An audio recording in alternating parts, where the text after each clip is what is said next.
Un malheur ne vient jamais seul. Il était une fois une vieille femme qui partageait sa case avec un serpent et un oiseau.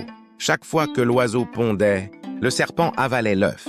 N'en pouvant plus, l'oiseau alla voir la vieille femme et lui dit « Un malheur ne vient jamais seul, et seule la paix préserve le bon voisinage.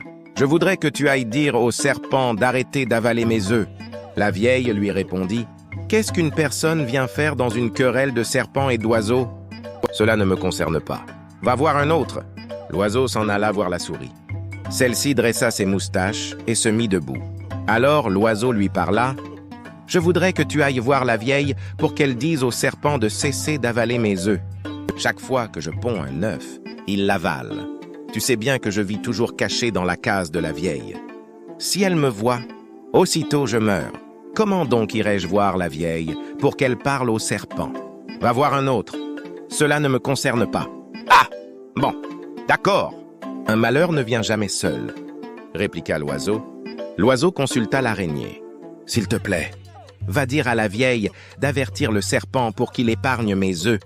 Chaque fois que je ponds un œuf, il l'avale.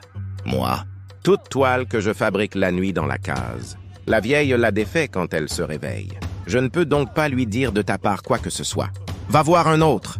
L'oiseau alla voir le chien et lui dit « Chien, nous sommes tous dans la case. Je voudrais que tu dises à la vieille d'avertir le serpent pour qu'il cesse d'avaler mes œufs, car un malheur ne vient jamais seul. Moi, je garde la maison de la vieille toute la nuit, mais quand son repas est prêt, je n'ai à ronger que les restes laissés par les enfants. Cette affaire ne me concerne pas. Va voir un autre. » L'oiseau alla voir l'âne.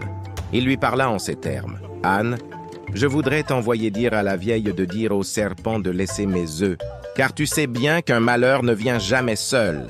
La paix préserve le bon voisinage. Tu sais que la vieille m'accable de fardeau et en plus, elle se met derrière moi et me frappe avec son bâton. Et qu'est-ce qu'un âne vient faire dans une querelle opposant un oiseau et un serpent? Va voir un autre. Je n'irai pas lui dire quoi que ce soit parce qu'elle ne m'aime pas. Elle est mon ennemie. » L'oiseau alla trouver le coq. Le coq lui dit « Moi, la vieille, c'est mon chant qui l'attire de son sommeil, mais quand elle reçoit un étranger, elle ordonne qu'on m'attrape et qu'on m'égorge. C'est mon ennemi. Je ne peux aller la voir pour qu'elle arrange une histoire entre le serpent et l'oiseau. Ça ne me concerne pas. Va voir un autre. » L'oiseau s'exclama « C'est bon! Un malheur ne vient jamais seul et seule la paix préserve le bon voisinage. Je vous ai tous dit d'interdire au serpent d'avaler mes œufs et vous dites que cela ne vous concerne pas. Je vais voir le mouton. » L'oiseau s'adressa au mouton. « Je voudrais que tu ailles voir la vieille AFN qu'elle parle au serpent. Chaque fois que je ponds un œuf, il l'avale, et tu sais qu'un malheur ne vient jamais seul. La vieille m'entretient jusqu'à ce que je sois gras, m'élève dans sa cour jusqu'à ce que je devienne grand, et pourtant quand la tabaski arrive, elle ordonne qu'on m'attrape et qu'on m'égorge.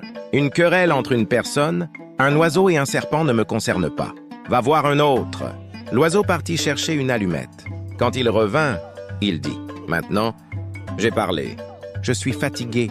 Chaque fois que j'envoie quelqu'un, il refuse. Je vais faire ce qui me convient. » Il prit l'allumette et mit le feu à la case. La vieille, l'âne, l'araignée, la souris, tous périrent dans l'incendie. L'âne qui était allé appeler au secours mourut au retour, brûlé par le feu. Quant au mouton, il servit de repas à ceux qui étaient venus éteindre le feu et refaire la case. Alors l'oiseau rassembla tout le monde et déclara « Je prévoyais tout cela. C'est pourquoi j'ai envoyé tout le monde pour dire à la vieille d'interdire au serpent d'avaler mes œufs. » Chacun me répondait qu'une querelle entre un serpent et un oiseau ne le concernait pas. Maintenant, vous voyez les conséquences. Seule la bonne entente préserve le voisinage. Un malheur ne vient jamais seul. Aimez et abonnez-vous pour soutenir la chaîne.